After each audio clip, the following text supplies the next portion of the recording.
Good morning. This is Ms. Morphew with COMM 2025 for Roane State Community College. Today is day 3. That means we've covered a little bit on fundamentals and we've met each other. And now we're going to extend our understanding of more fundamentals. Today's lecture is accompanied by a cloze exercise. Now that's not close, that's C-L-O-Z-E for all you future teachers of America. It means that we have sentences that have blanks. Students can follow along because some students like to listen to lectures and get that things, and some audience members, and get them in auditory fashion. Others like to have a visual, and so this worksheet that you follow along will be able to be a visual accompaniment to our content. And finally, still others, and visual people too, really like to write things down. They want to get physically involved and see it on the paper after their hand had put it down. So you can fill this in as you go along. On our news, I have, if this is day 3 for you, I have attached a PowerPoint from today and the cloze exercise. So you may have even previewed this already. If not, if you're physically going to be in class here in about 40 minutes, that's why I'm faceless or maskless at this moment, then the cloze has been printed out for everybody. I'm going to stop the recording, and when we have bodies in this room, we will begin again. So, heads up, fundamentals. All right, Matthew, until next time. Bye. Oh, goodness, yes, and I just modeled for you how helpful the help desk is. Let's start. The rational brain and the limbic system, our emotions and so forth, work together to get us through this world. And we can calm the nervous system, which probably knows this, by the thoughts. There's this whole field in psychology, or this whole theory called think, feel, act. And I remember when I was teaching a bunch of little 6th graders, and this guidance counselor came in, and it was really awesome, because these were kind of small students, and we could really refer back to, hey man, how do you see it? What do you think? You should. So let's also do something that physiological helps. All we're going to do at this moment is do a deep breath in. Through your mouth. I hope it smells good in there. A little bit of a hold and release. Can you do that with us? It's okay. And everybody do one breath in and release. I don't know about you, but my shoulders got a little more too. You can physiologically change what you are experiencing by creating conscious thought. I want to remind you that online discussion number 2, that means you go to communications and you pull down to discussions, happens to be for 18 bonus points. That's like 20% of what the thing you don't want to do. I would consider it if I were you. Or you think you're going to screw over something. But more importantly, it also provides a lot of good information on anxiety or glossophobia, the fear of public speaking. Have you been there already? I see you nodding. Yeah, it's pretty cool, isn't it? So I do like a 5-minute lecture on anxiety or glossophobia, and an 8-minute video lecture on confidence, and then I direct you to watch 3 little videos, which students tell me combine for less than a half an hour of vid watching after that. So check it out. Once you've seen everything, do this whole reflection. What do I think about this? What do I feel? Something new? Was this interesting? Go, or was this stupid? Or does this not apply? And go to online discussion number 2 to post your evaluation of that. Evaluation analysis maybe is even better than evaluation. Evaluation says, oh, I think this is good or this is bad. And you can put that kind of stuff, but since you're academics, right, you're collegiate students, you can evaluate it based on the content, what was said in there, what was seen, all right, or the stories that were told. So don't forget you can do that. We've taken some good breaths, and now we're going to do some work on fundamentals. I'm keeping my distance so I can stay mask-free and be verbally clear to the Zoom recording that's going on right now. If you have any questions or comments, it's always more better. It's always more better. It's always more exciting when you guys toss those things out there. I was always one of those annoying students, can you imagine, who if I was listening and had a deep question, wait, what, excuse me? And other people would come back to me and I thought, I must be annoying, but they said, thank you for asking that. I had that question too. So please be that person. If you have something that you don't quite understand or that you might have a question about, like maybe not agree with it, and you want to question the other side. Got it? Thank you for that head nod. I love having people with me so that I can see the nonverbals. You know, even though we can't see your smile or your frown, there are nonverbal body language things that help. All right, let's see if this does it. Oh, did you hear the little chime? You are, by the way, allowed to join when I do a lecture and I want to do a Zoom recording of it so I can create it into a YouTube video for our lecture stuff online. All right. I was going to do literally physical progressive relaxation, but because we got started about 5 minutes late, I'd like to go forward. Everybody has a close paper, the little paper that I sent to you, and I said, you can print it or not. You can, but I printed one for you. FYI, did I say it out loud to you guys? Some people are auditory learners. They prefer to hear and they can get it that way. And they don't need to write it down or want to write it down. And by the way, that's fine. Some people are visual learners. They're going to get it better. And by the way, when I say some people, I mean like your audiences. So think of your message crafting too. Some people are visual learners, so they'll want to have that writing thing down, which also goes with the third type of learning style or learning preference, kinesthetic tactile. That physical act of writing those notes down, research shows, helps another group of those people. So do what you wish with those notes. Just listen or follow along or write stuff down as we go. It goes with the, if you've looked at it, it goes with the slides.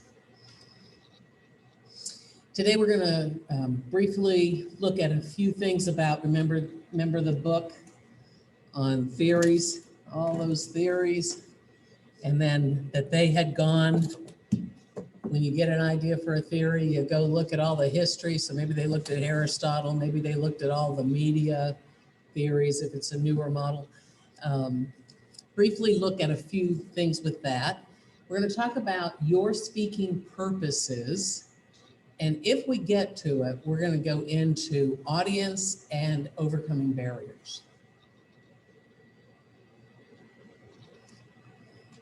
This will not be on any kind of test because I prefer to keep speech, our communications class, a little stress-free as much as possible. You got to deal enough with any kind of discomfort of being ready and delivering speeches. Communication is defined in many different ways, but it is the transmission of a message from a sender to a receiver, and here's the key part, in a way that's understood, in an understandable manner. Current technology has changed the way we deliver some of our messages, and we call that a medium. What medium are you using? Sort of like art, isn't it? What medium are you working in? Okay. The key points there is the communication is a guide to realizing effectively getting your message across in a way that's understood.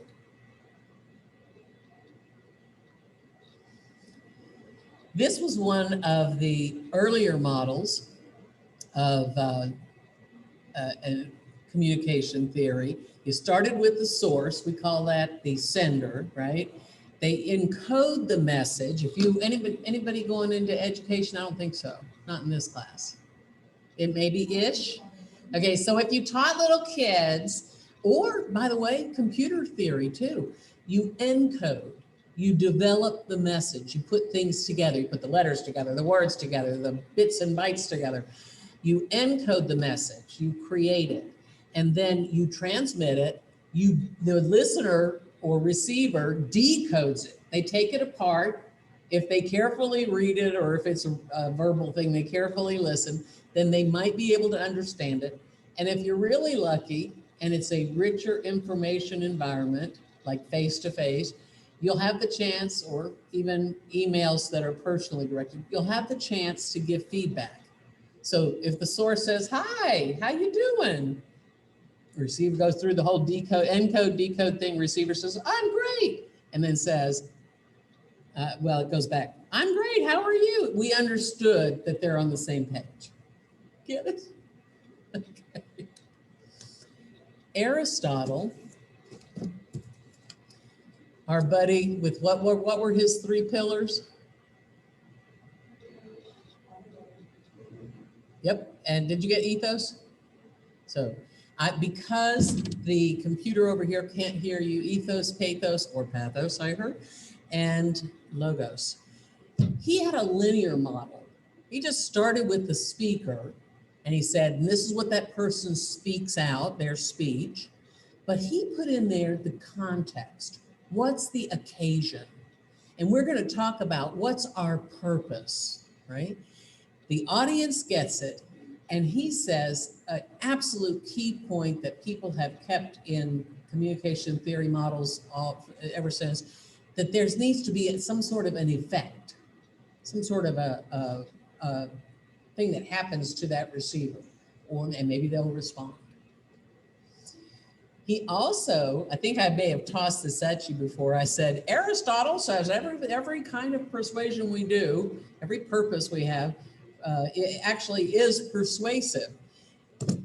In his collection of writings that were probably a collection of his students' written responses, because he mostly taught verbally, but in the collection of what may have been his students' notes that became this book on rhetoric, and he is like a really cool dude. If you don't know about him, go watch some videos on him.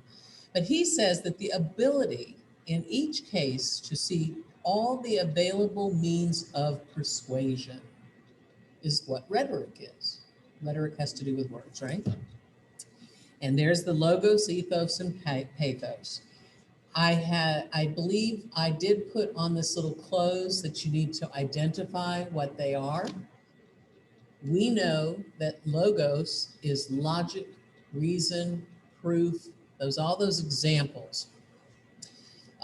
It might be in the nice organization that you use, or if you refer to authoritative, no, we're going to put authoritative later, but if you refer to other studies, statistics, or case studies, you compare things, you use analogies and metaphors. That's logos. Pathos. Those are all those emotionally grabbing things. Stories, quotes, vivid language that's going to really let us feel what you're saying. And by the way, I had a student, a young woman who was like this hunter fisher, beautiful woman, just a stalwart, strong, dynamic lady, but definitely liked her outdoor stuff and her more country kind of stuff. She came to me one time because she was not happy with her speech grades. She's like, I did this, I did that, I did this. And I looked at her rubrics with her and I said, you got to raise the pathos.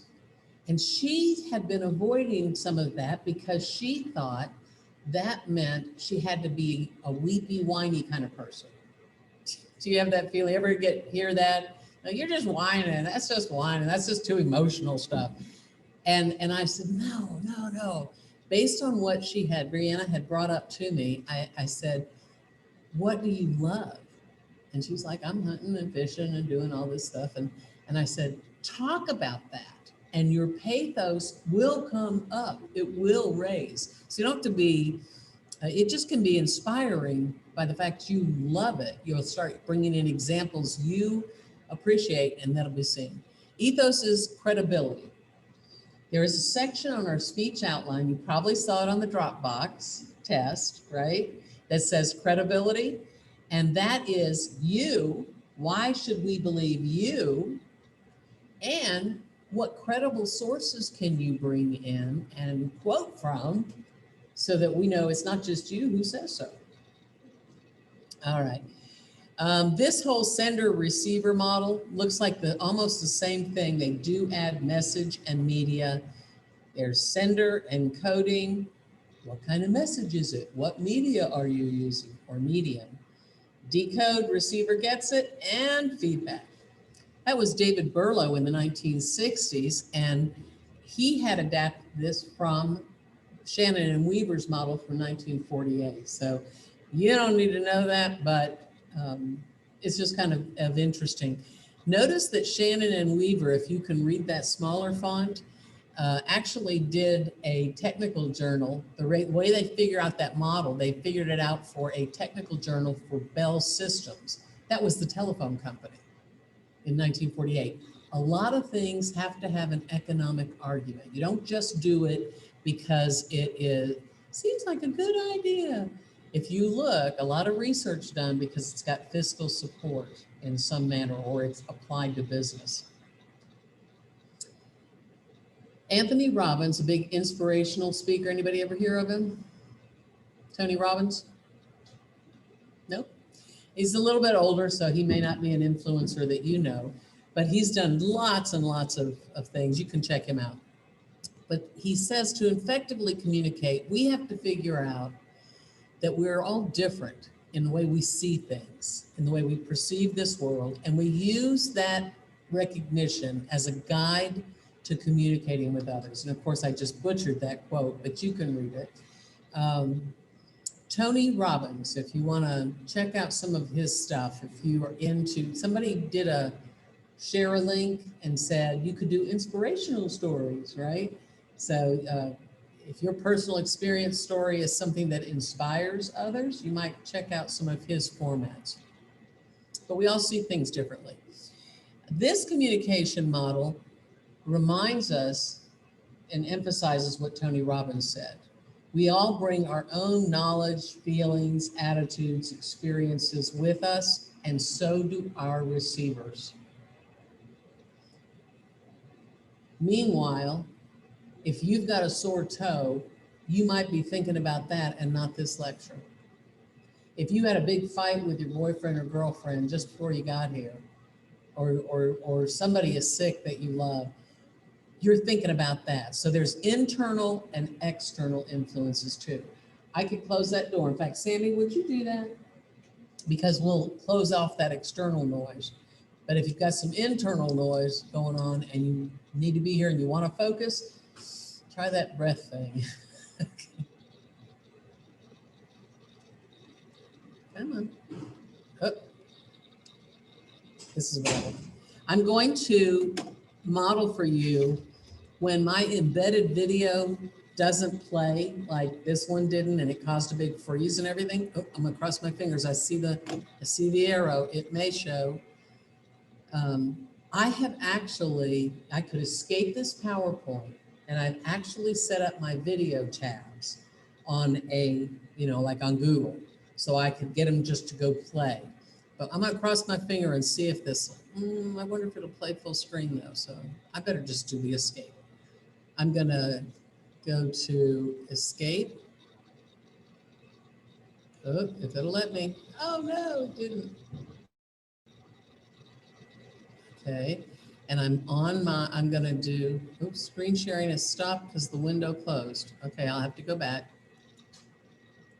Screen share, How many people have loved learning Zoom? No, I can read your body language. But thank God they have it, right? Because then I wouldn't be able to do any kind of face-to-face if they didn't. Let's see. Screen share to my desktop. I don't know if this will do it. Let's see. Are you guys seeing the PowerPoint thing? Okay, so now I'm going to click on my desktop and see if it'll let me bring it down and go to my first tab. If it'll let me. Did you say yes, it is? I wonder why it's not letting me mess around. Oh, there you are. Keep playing.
Thank you, Aristotle. Have any of you used Powtoons? Yeah? What'd you make with it? A presentation? There are so many different. We all use words and language every day to interact. Oh, that's lovely, but that's not what I want. Escape, sorry. Now that we've helped people customize and save with Liberty Mutual, we can finally do some beach reading. Okay, that's where I want freeze. Let's go back to our PowerPoint. Share screen. PowerPoint. If you use Google, I understand it's a lot smoother than Firefox and so forth. But if this is like a really safe place to learn how to use this kind of presentation technology. And you don't have to have 5 video clips in something that you do, or play music and show a Google image or something. But this is a really safe place to learn how to put that stuff in, because if you screw up, it's okay. We only have 5 speeches that are timed. And the timed ones, you want to practice a little bit or just have enough to play with it, but the other ones are not. All right, so let's go to our PowerPoint again. Tell me you're seeing that, dude. The video? Okay. And full screen again. No matter how well the speech is delivered, its success or its failure must always be measured in how the audience responds. So as you craft your stories and everything like that, you may get a little nervous. Say some people do storytelling. Now, when we do personal experience story, you're just going to talk to us about something that really happened to you. You can embellish, because if you're a good liar, we won't know the truth. But the storytelling is the first one where you actually take a book or a pork-pie tale or some mythology, and you're sort of retelling it, right? And we'll talk more about that at the end of this class, because it's coming up. But if you say, get all nervous and you decide you're just going to read Little Red Riding Hood like this, the audience may be kind to you because we're good people, but they may not have engaged as much. So yeah, that success or failure is really based on audience response. This is a particular, I don't want to go real long into this one. This is Stuart Hall and his communication theory about encoding and decoding changed because he added recoding. He did a lot of work when televisions were kind of popular, beginning to be popular. More people had them. It was beginning to be mass communications. And so then later in life, he could have stayed with mass comm forever, but later he actually added more cultural kinds of things. But he had a theory called active audience theory. So that has to do with responses. He did add all that noise and everything like that, but he said we're influenced also by the physical context around us, what we believe in our culture, all our data input, right? The sources we read, the experiences we had. He said we're also influenced in our receiving or sending of messages by how we believe ethically, our gender, our education. It's just kind of, there's all these other things that get in the way of communicating effectively. If you as a speaker are aware of that, you can shape your communication to connect with that message with your audience.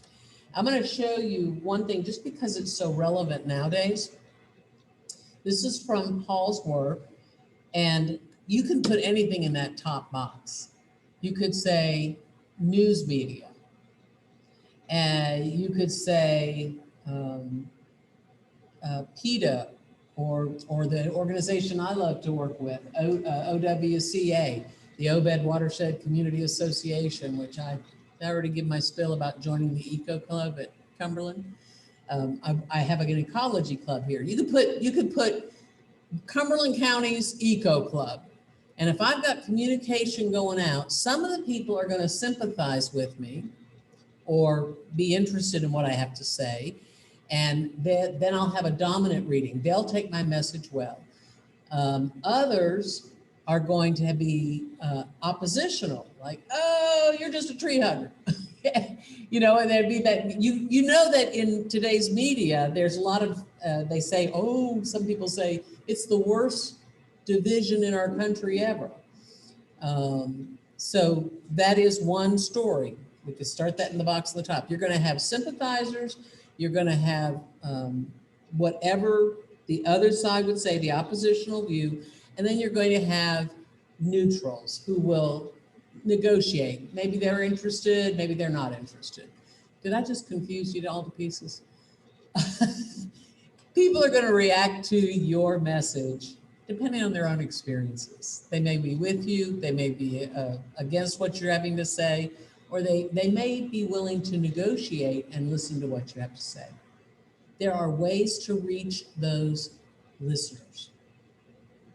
If you're all for, we should each have our own gun and carry it and we'll all be safe. And the gun thing over here is, you should get rid of every one of them. Well, there's a whole lot of people in the middle. And you can reach the opposite side by not getting too inflammatory. Does that make sense? Right? You can listen to their arguments and have civil discourse. And that's another thing on civil discourse here, Aristotle. All right, I'm beginning to babble, so let's get moving.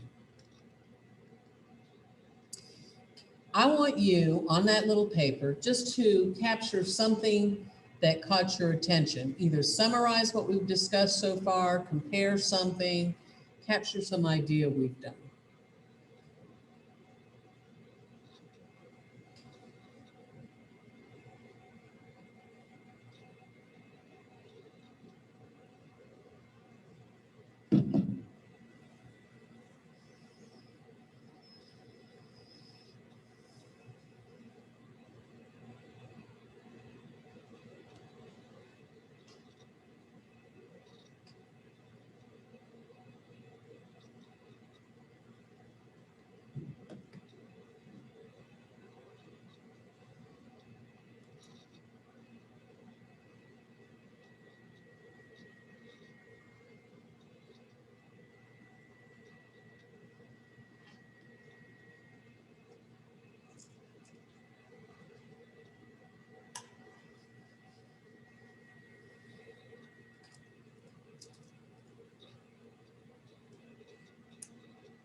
All right. What'd you say?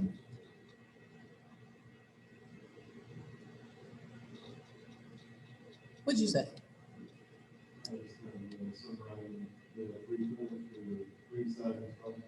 Which one? Oh, the three sides. Oh, I ended with something that was kind of like, woo, inflammatory a little bit or relevant currently. So you kept that stuck with you and you summarized each of those? Cool, cool. By the way, I'm modeling for you something.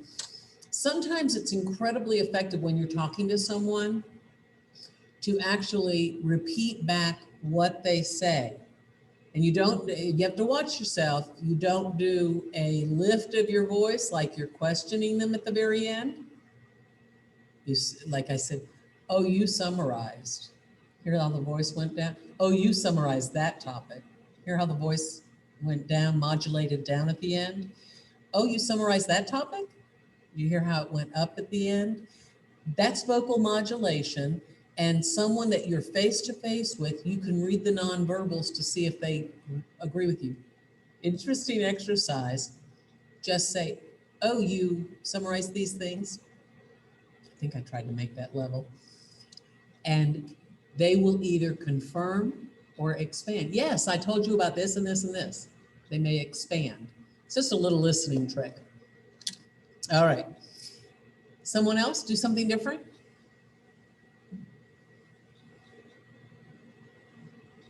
I know you guys said you were shy, but you can do this.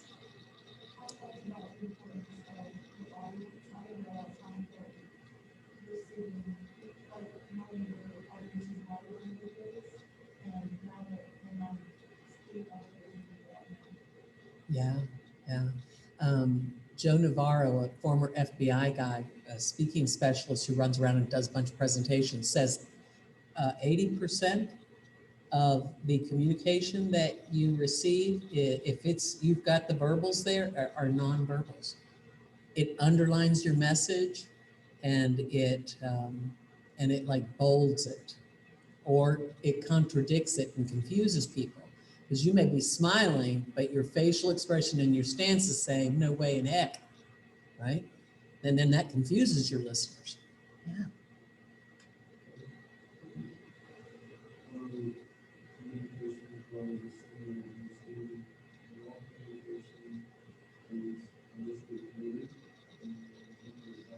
Yeah, isn't that an interesting thing? I mean, everybody thinks, oh, I'll take communications. I speak all the time, or I'm afraid of communication because I up and speak publicly. But there's actually a whole science to it, believe it or not.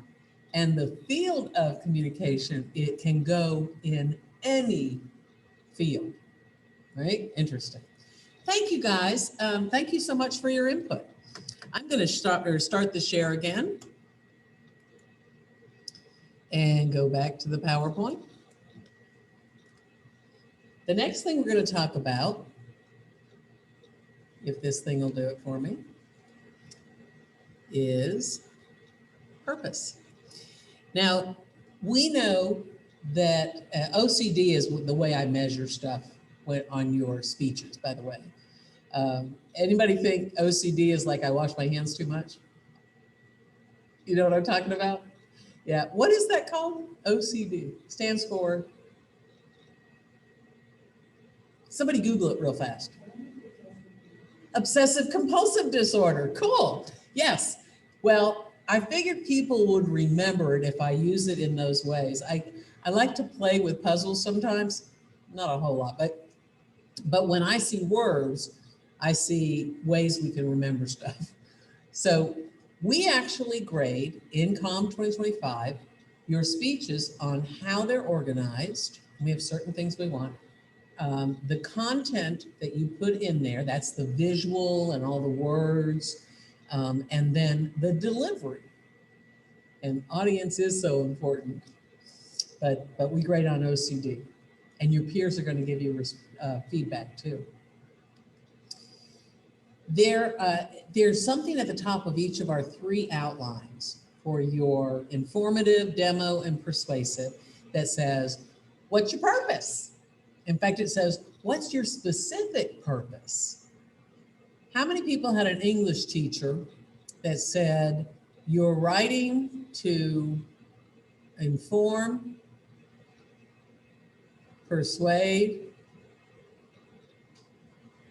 Let's see, what's the third one, do you know?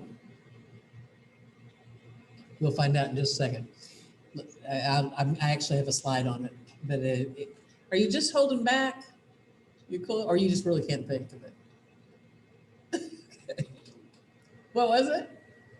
Okay, that's cool. Thank you for answering. All right, so here you go. I love, Kelsey, that you said the audience is king. We have to think of why we're doing this speech so you can get your message together. And we always have to be thinking about the audience, right? There are 4 reasons. You may have known 3. I don't know. I taught English for so many years to every grade level. And all these other English teachers would say, we write or we speak to inform, persuade, and entertain. But I can think of another reason that is so important and valid. When my daughter, who is a grown woman who teaches at the University of Tennessee, was a teenager, she would call her granny in Tennessee, and she's like, about all these things going on in her life, and Granny would listen well. Do y'all do? You have somebody in your life you can do that to? Yeah? Well, there's an old Greek word for that kind of getting it all out, right? Catharsis is an old Greek word for cleansing. And I think sometimes we just write or we speak to have cleansing, to have catharsis. So we can combine these things, inform, persuade, entertain, catharsis. But we have specific purposes for doing our speaking and our writing. Well, guess what? Listeners have 4 types of listening, and they line up. You have your notes there. So are you doing the matching right now on the close? Yeah. Okay. Thank you, Sammy. Sammy, what'd you get? Give us one of them.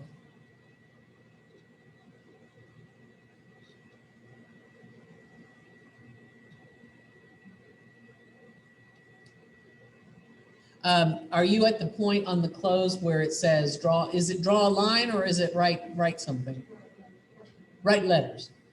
Okay, so there's the 4 purposes: inform, persuade, entertain, and catharsis, and they match up. Name one of the purposes and tell us the type of listening that would go with it.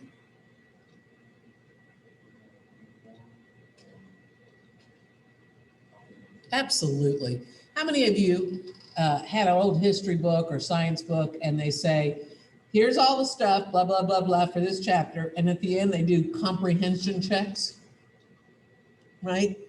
When you are informed of something, you are listening to understand it. So comprehensive listening. Excellent. Give us pick somebody to do the next one.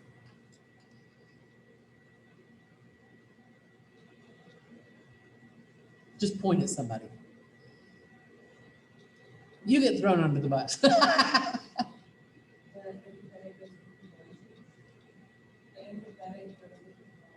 Empathetic does go with catharsis. And by the way, the whole speech doesn't have to be catharsis, but there may be a moment in there that allows it, right? Maybe within a good story. All right, pick the next one. Thank you, Cassie.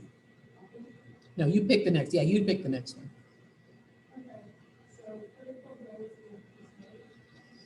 Critical thinking does go with persuasive because I'm going to listen to you, and if you are very convincing, or if you're not, I'm going to evaluate what you have to say and figure out if I'm going to accept it or reject it. And who'll do the last one?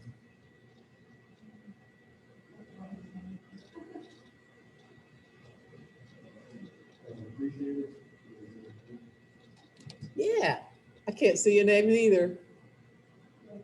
Jake, that's right. Come to think about it, with that hat, you sort of do look like that guy who won The Voice. What's his name? Jake, or the local guy? Yeah, yeah. Cool. All right, so obviously, if there's something that's written so that we will be entertained, we will enjoy it. Whether maybe it's a sad one or a happy one, you know, like how many people, you know, watch a Hallmark movie and cry, right? I mean, I see some of those commercials on TV and I just won't cry. That can be a sad enjoyment or a happy enjoyment. We're going to do a little exercise here. You guys have next session, I believe, look at your course outline and look at your rubric for it, a personal experience story. It's only a 3 to 4 minute story, and it can be something that you have told 1,000 times. You know, the time that I think I told you my story about dancing, going to the chickens. Yeah. Okay. That's a personal experience story. And I've told that story a few times. Sometimes I make it shorter, sometimes I expand on it. You will have a 3 to 4 minute timed speech where you just share a story. It can be something you've told to every relative, to every friend. Just think of an experience that you've had that you can share with us. If you look at the rubric, you will see, you know, I understand what a rubric is, right? So if you just look at the exemplary section, that's what we want to see, okay? The column, I think it's like worth 4 points for each of those sections. You don't have to write it down. You can write it on little cue cards, but I wouldn't write it all word for word because you know what happens? I have seen it happen. Have you? Pieces of paper and they go like this and they don't look up. We would be negating our audience's ability to engage, right? So I want you to think of a story. You got one maybe you've told 1,000 times? Okay. And I want you to, 6 feet away, of course, one triad and 2 partners.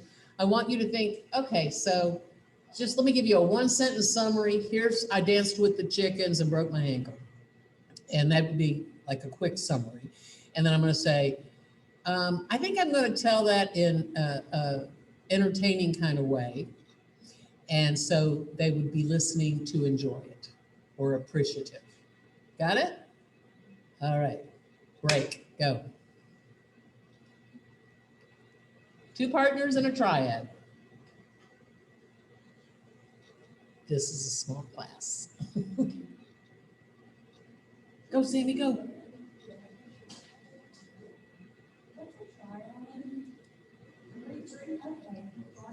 The power of 3. Wasn't there some comic or TV show that said that? The power of 3? The little girls in the cartoon, and they come with.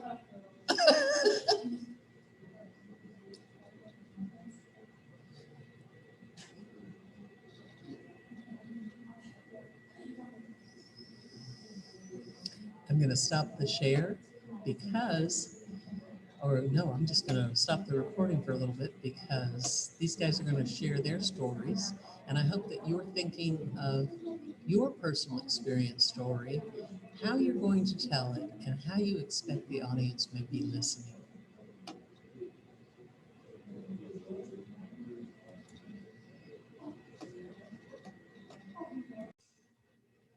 And I'm going to go back to our screen share or share screen. Okay, are you seeing and listening? Yes. Thank you so much for your activities together there. This thing does not want to play nicely now, so I guess I'll have to use the keyboard.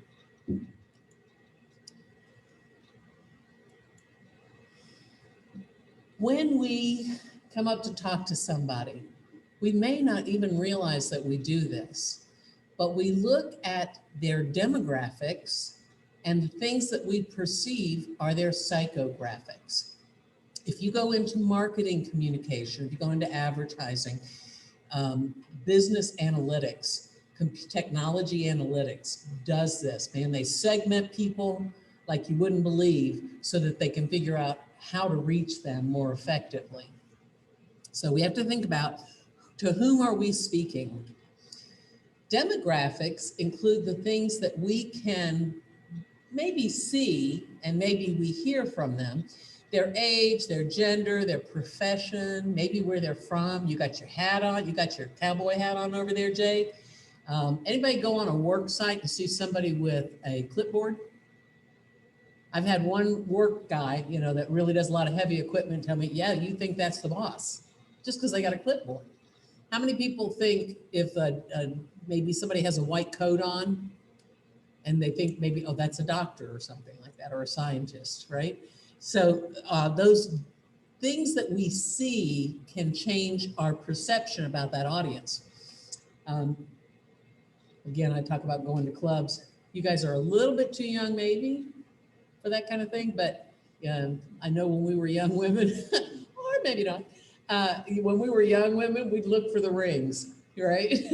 So this is actually a different graphic than I used to have.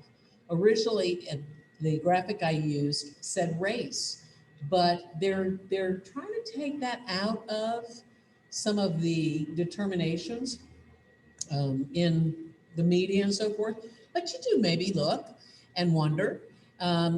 It can also include if you see somebody with the Domino's thing on the top of their card, their side hats or something like that. You know what I'm saying? Demographics are more things that you determine based on looking at them or listening for and make some judgments.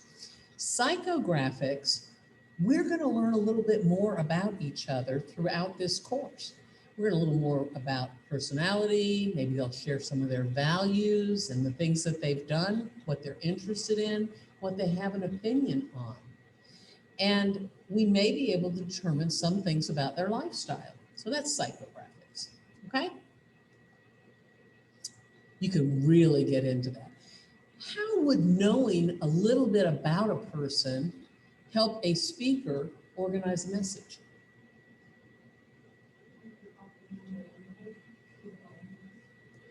Yeah, absolutely. But how?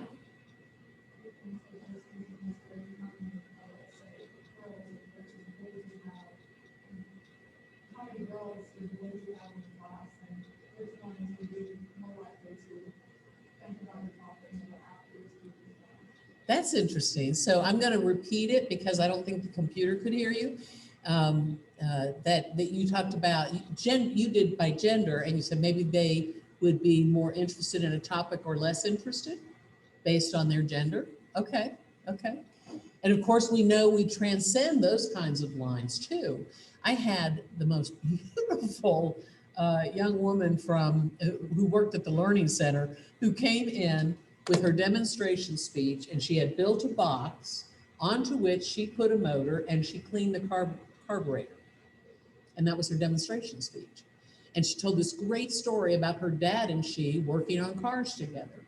So sometimes it transcends those types of gender roles that are stereotypical, but it's a lot of fun. And anytime there's a little bit of a twist or something unique, maybe the visual that you use or the way that you approach a story or a story that you tell that would be a little unexpected, that adds interest too, and increases appeals potentially.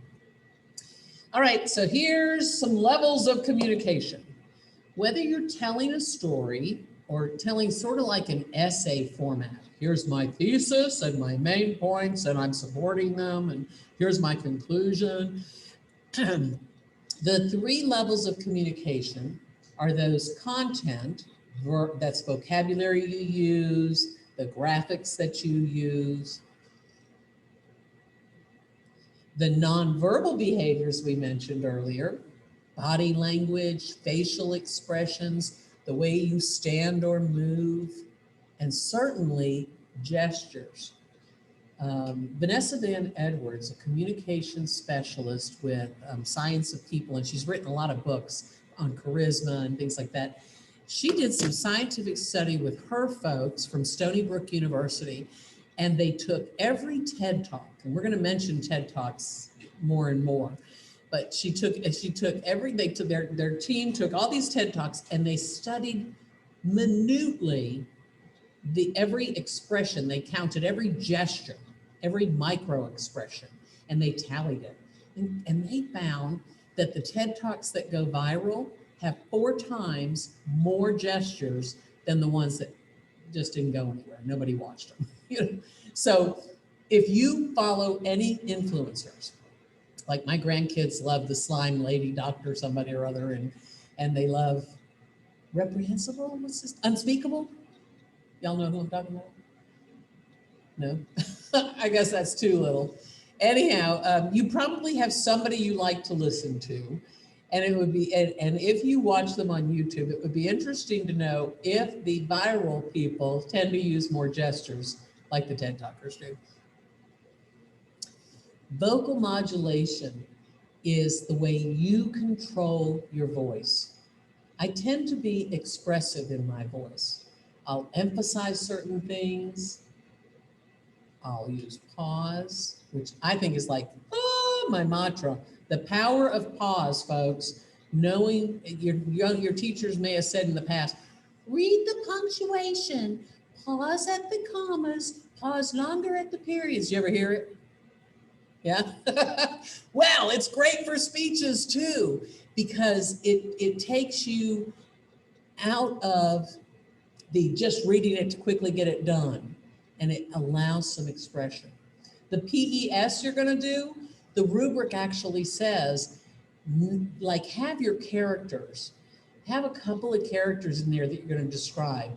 And my mom said this, and my dad said that, and my uncle said that, and I went, woo, you know, whatever it is, so that their voice, their vocal dialogue can be modulated and create expression. In all of your speeches, you may state your purpose.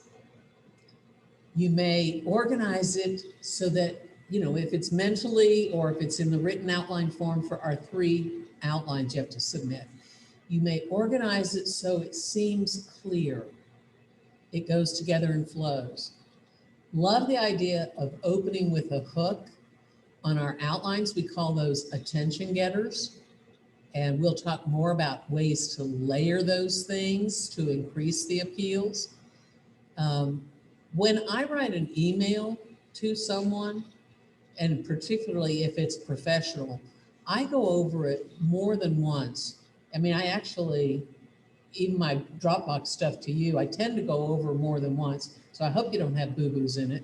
But I shape things by moving them around sometimes, so that they're a little more understandable to you.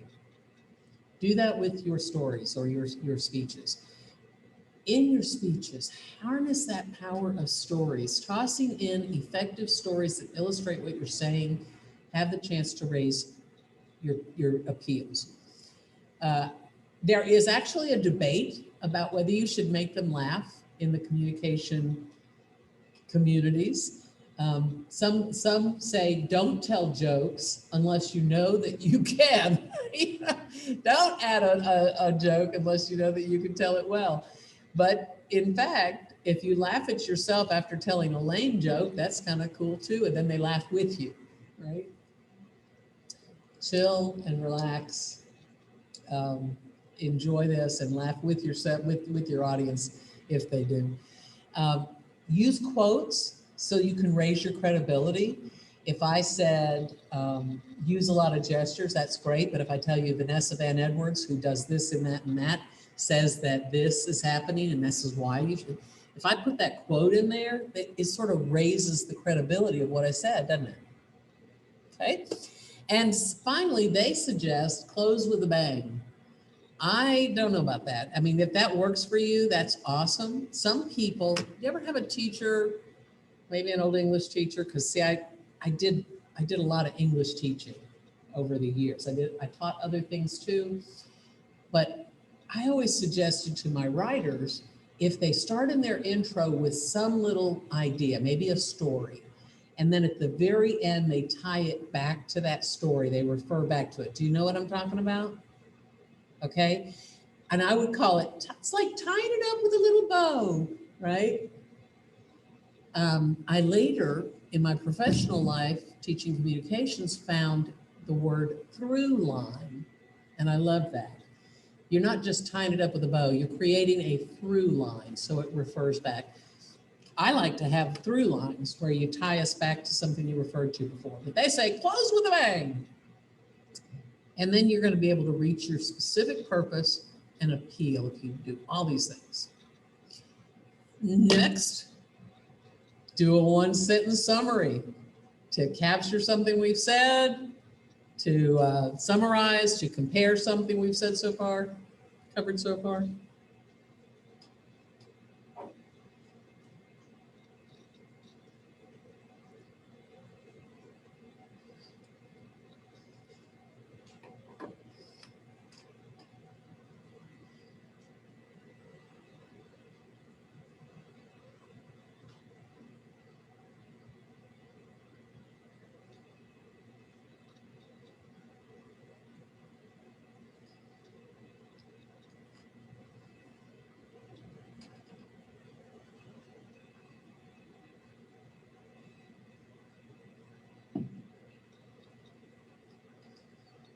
All right, Jake, the pencil went down. What'd you say?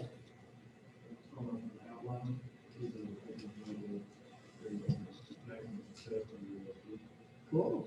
Okay.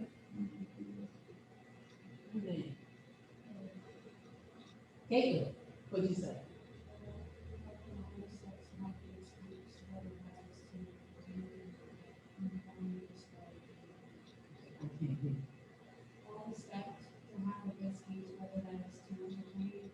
Oh, the purposes. You did the purposes. Cool. Okay. And I don't remember. I kind of think about you guys a lot. Yeah.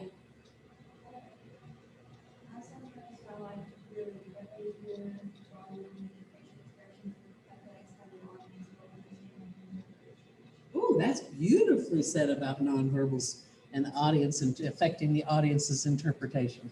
Cool. You guys are awesome. Anybody else want to add one? Nah, we're good. All right. By the way, you are in an hour and 20-minute lecture. If you need to physically stand up to, just mentally, physically take a break, that's okay. I can keep going. All right. So now we're going to talk about audience, and we may get to barriers. Okay, a little bit more. Thank you very much for feeling like you can do that, because I know that's what I physically need. I'm going to skip this activity. We may do it in another class. Audience knowledge is power.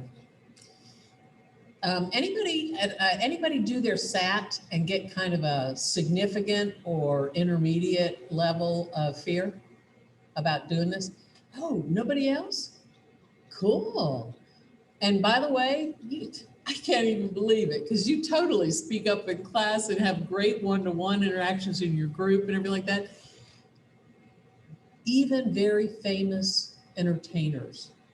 Y'all don't know Barbra Streisand's way too old, but you know Johnny Depp, even though he's older, freak out about public speaking. You know the guy that made the Transformers, the movie, the producer for that, right? Total freak out. There's video clips of them. You can look them up. Fear can be a barrier to communicating well. Other things can create barriers too. So let's look at some of those other things. Cognitive constraints. That's your mental thinking, right? Cognitive constraints. I may see things very differently than you. Behavioral constraints. In certain cultures, the group is more important than the individual. In fact, in some countries, Asian countries, their last name is actually said first, and then their first name is said last. Did you know that? Yeah, because they value the group more than the individual. So you could see that, and they respect, like traditionally, respect the elders and seniority than they would someone who is younger and who should be listening, kind of thing.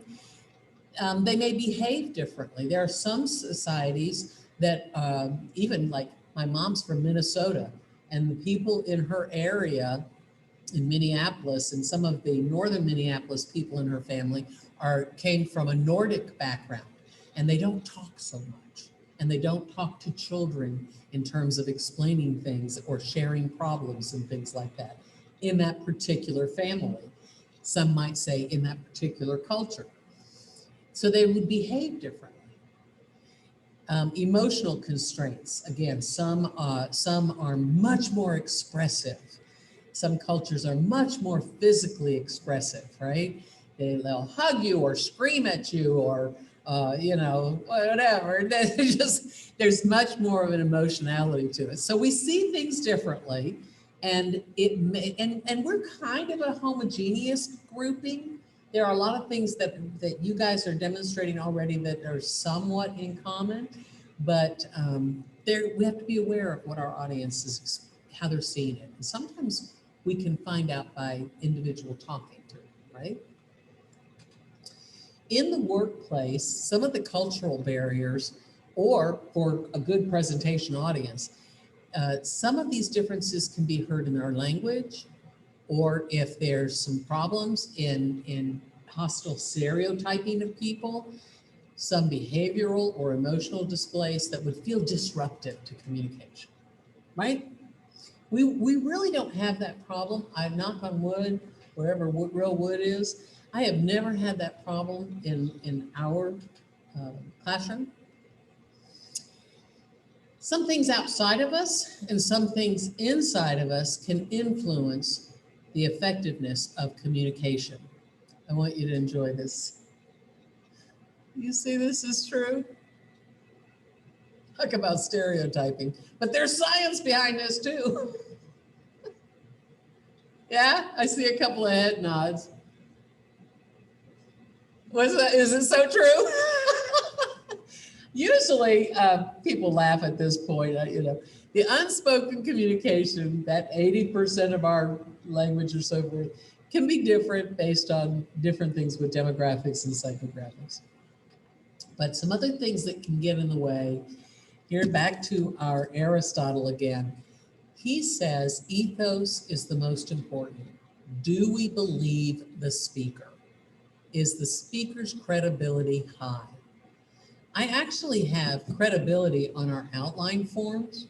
It's like, because if you are doing your informative, demo, and persuasive, if you're going to show me how to clean a carburetor, I want to believe you know what you're talking about. So you might share some of the stories or facts about your experiences with cleaning a carburetor. Get it?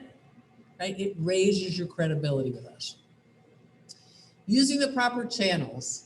How many people read their emails? That is actually really high for Roane State students. My sister's in administration, has been for years, and one of the biggest problems is that a lot of Roane State students don't read their RadarNet emails. So when they're getting all these notifications like, you're going to be purged, you got a little outstanding balance, they don't read it, so they don't like take action on it. Or, hey, we're going to give out socks. Isn't it like tomorrow, or the 25th or something like that? Wait a minute, what's today, 26th? So they're giving out socks tomorrow, right? Having that little event. I put a flyer over there. There's also Thursday night, a virtual tutoring that's a lot of fun. You can you can go to that little Zoom session, sign up for it. There's a flyer on that too. You got an email on it too. And it's kind of a worthy thing to figure out how it works. So you might try that out. Emails, one channel. There's, my mother would not be an emailer. She's not anything to do with computers. She has finally come to me occasionally and said, can you check this out on this website? You know, the tire recalls or the airbag recalls or something or other. And I'll go do that for her. There might be generational, I say generational twice, and other differences. Speaking out loud, that's a channel. Using video, that's a channel.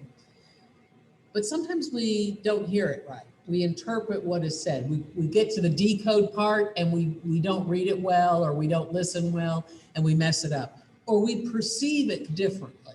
So that's a barrier.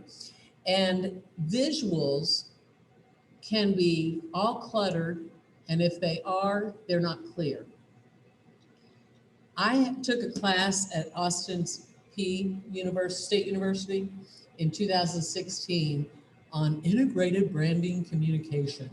And that's all about making yourself brands and making businesses brands and all that, how you communicate to the businesses or to your customers or end users.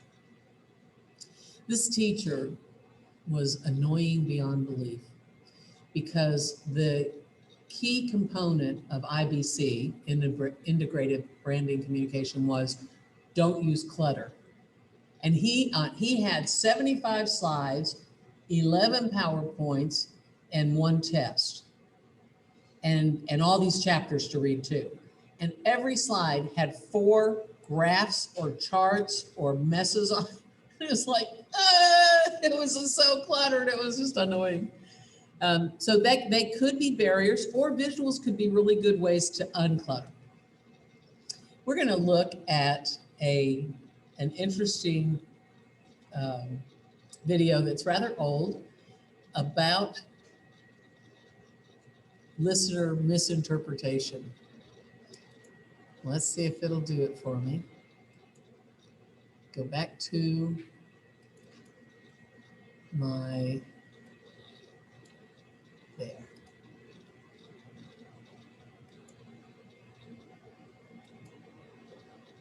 Are you seeing? All right, shit, now, all right, I want to find out the fellow's name. As long as it's okay with the audience. Crazy about baseball. Will you stand still? Pick up your hat. Go pick up your hat. Oh, it's not letting me do it. Now, look. Then you'll go. I'm sorry. Got to figure out the zoom and the full screen thing. Tend to your popcorn and don't interrupt the act anymore? Yes, sir. All right. But you know, strange may seem, they give ball players nowadays very peculiar names. Funny names? Nicknames, pet names. Not as funny as my name, Sebastian Dinwiddie. Oh, yes.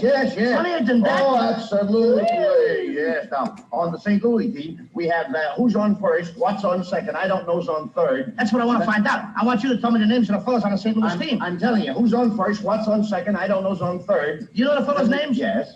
Well, then who's playing first? Yes. I mean the fellow's name on first base. Who? The fellow playing first base for St. Louis. Who? The guy on first base. Who is on first? Well, what are you asking me for? I'm not asking you, I'm telling you, who is on first? I'm asking you who's on first. That's the man's name. That's whose name? Yes. Well, go ahead and tell me. Who? The guy on first. Who? The first baseman. Who is on first? Have you got a first baseman on first? Certainly. Then who's playing first? Absolutely. When you pay off the first baseman every month, who gets the money? Every dollar of it.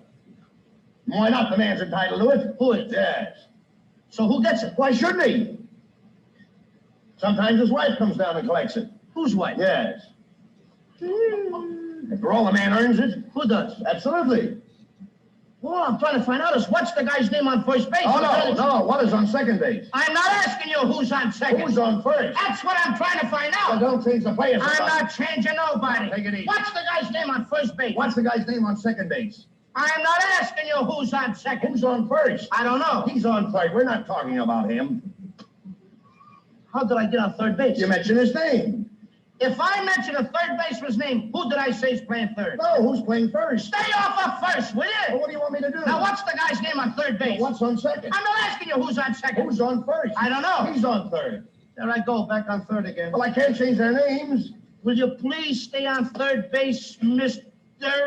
Broadhurst? Now, what is it you want to know?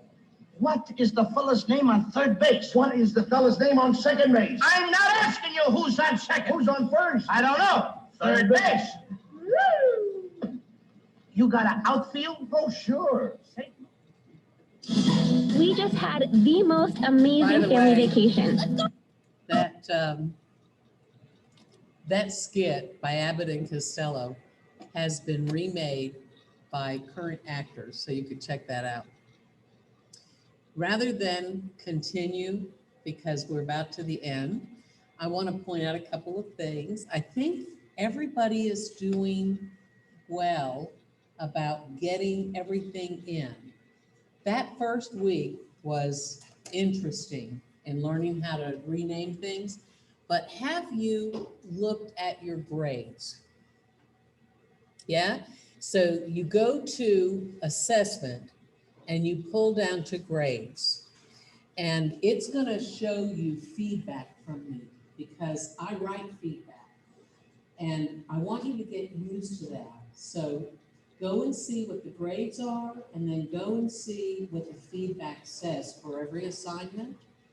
Not every teacher will do what I do, but by the time you get out of this class, you're going to be able to navigate, even if the teacher, if the teacher does put feedback in there, even if they communicate differently, you'll have some of the basic skills. Are we left with any questions at this moment? Tomorrow, we are doing personal experience stories. I say tomorrow, you know what I mean. I'm going to hit content and look and confirm. Day 4 is your PES. When I hit content, I can either type in the search box, course outline, or I can click right there on the side module. Have you looked at the course outline, that big old book I handed you? It actually looks prettier, if this thing's slower than Christmas, in an HTML. Come on now. All right, there we are. There's your, what we did, day 2. Today was, oh, there's the register also, registration for the study night. This is day 3.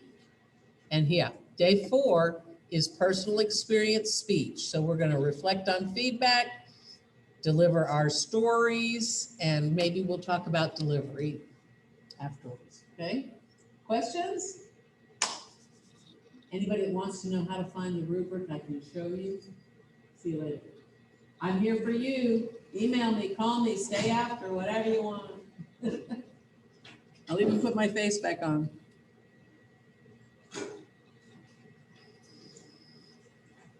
Woo! Sure. Excellent.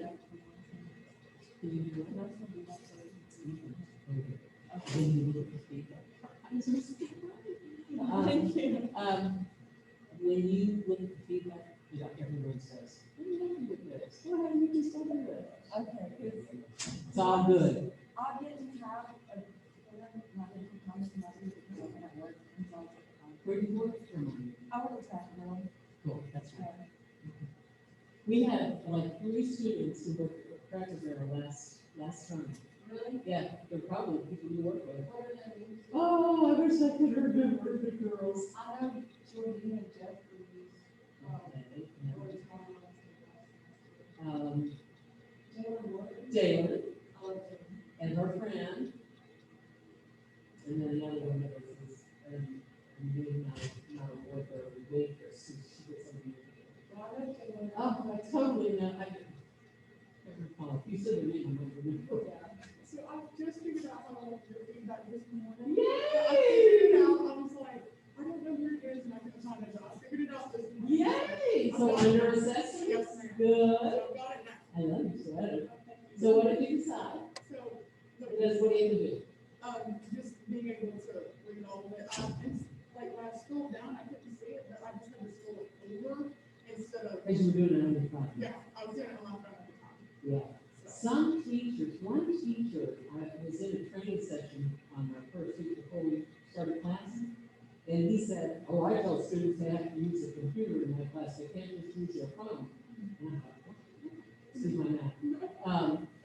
But then it made a lot of sense, because to navigate and to do it, or some things, the computer is actually best. Yeah. You know, you're always able, if you are able to get up there, to use the school computer. In fact, you have to take a book. You can use the printers. Yeah, I have a laptop, but I lost my charger, so I can look at it through that. What kind is it? It's a, Okay. This is something I can extra stuff. Yeah. You might ask them if they lost and found. no, I ended up finding it. Oh, good. Yeah. Okay, cool. Yes, yeah, nice to see you. Yeah. Yes, sir. Thank you for your participation today. I love it. Yeah, absolutely. I love that, man. Did you already read those books or listen to us? I'm not ready for books. I'm ready for my business. But I want someone to read it in one It's the husband and wife, Yeah. right? The husband and wife? Oh, There's, I've seen lots oh, of my God, I got the real stories. I call them my DVD friends, right? Because I kind of an adverse person. I'm Reiki, master law, at the second level of training in Reiki. Are you familiar with that? Oh, yes. But, oh yeah, I listened to their audio tapes to go to sleep. And with these literally cassette tapes. And I bought these cards that put a loss of track that I think only Channels Abraham did.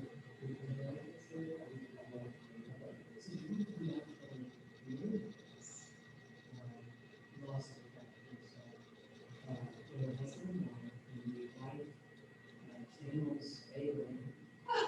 Or the fifth dimension kind of thing. No, not living. No, they just made it.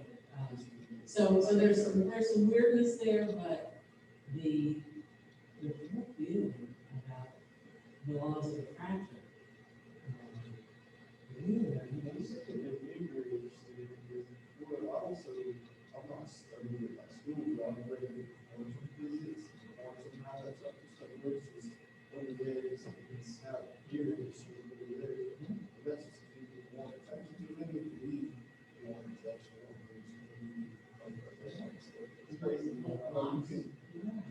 What power we have, right? Yeah, right? It's Yeah. crazy. It's crazy. Most people don't even know about it. Oh, yeah, no. It would actually be something really cool for you to share in this audience in a way that they mentioned. It would not tell them why. I would share your message. I would not want to tell them about routine and message. Yeah, I'm not And the husband running it. It's hard to be like, listen, when you think this, magic stuff. Well, I know, I might say that, but I wouldn't tell them something that would put their happiness Yeah. immediately, like, because that would distract from the message of the power of attraction, and we attract what we put out there. And that's the other, is just to believe.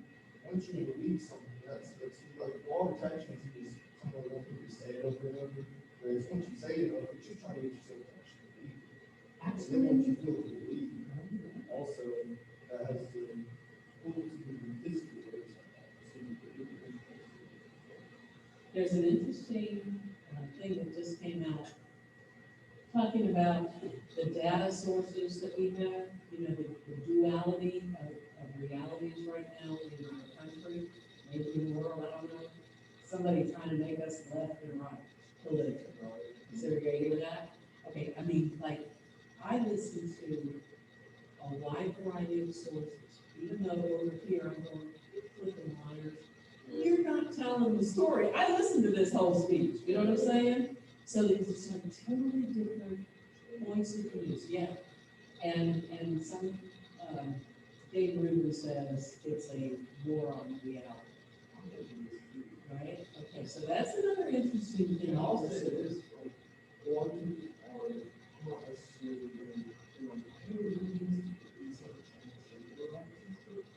I feel like that causes people, when you're looking you start changing yourself within reason. That causes people to be depressed, because why there's so much suicide rates in this communities. I had a powerful speech by a student who was, he started his speech last term. I'm so-and-so and I'm bisexual.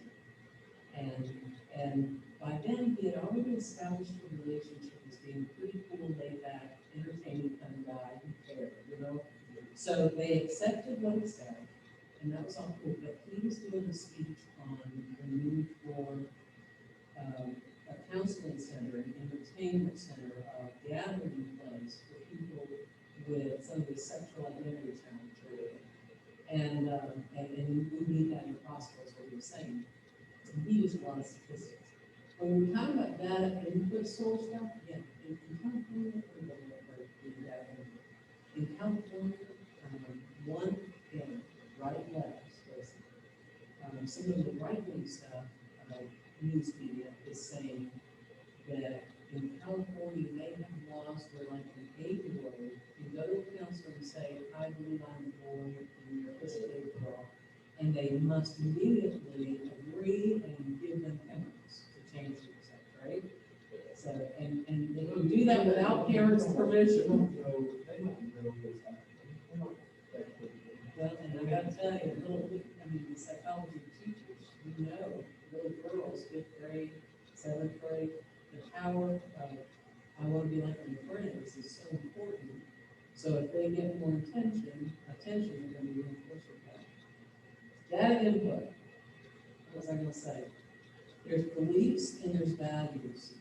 You can change your belief, but it's really hard to change the value of somebody else. So if you point out to them, here's what you believe, what I'm hearing you say, here's what you believe, and here's some counter information or stories or illustrations, you might be able to change the belief. But if it's a deeply held value, that may well have cultural stuff in the background, that experience stuff in the background, and that's a little harder to change. But media has chipped away at that, so that certain TV channels have 90-day fiancés. I've never watched them. They have. Oh yeah.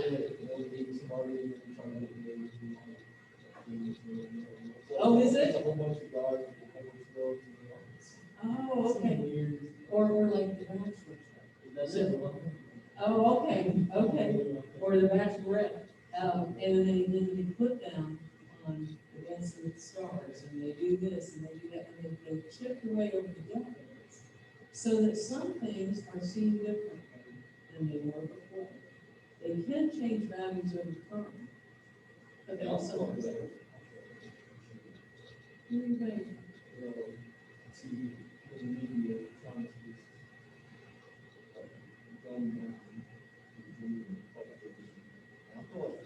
I feel like a lot of the part of that people The elites. I see it talking.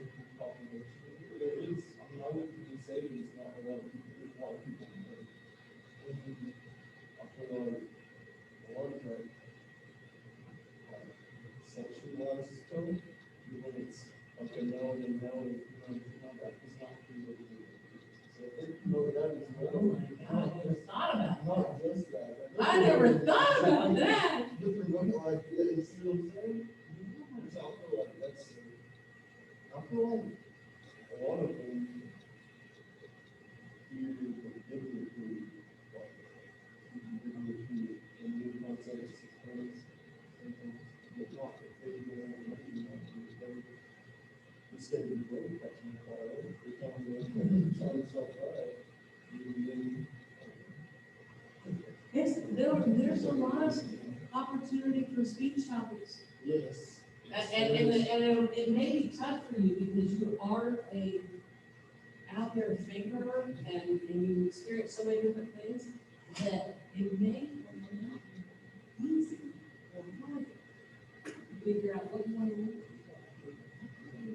That's really funny, you know? How do you know that?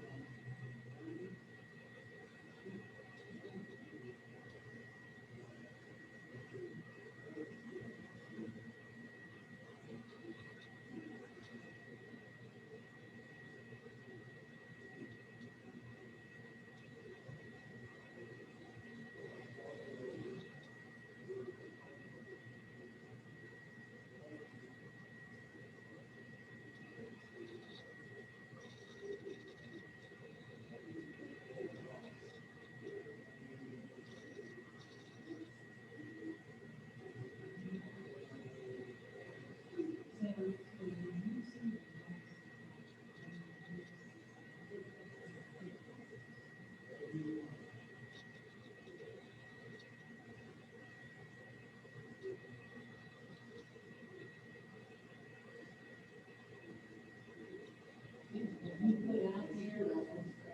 Yeah, yeah, yeah.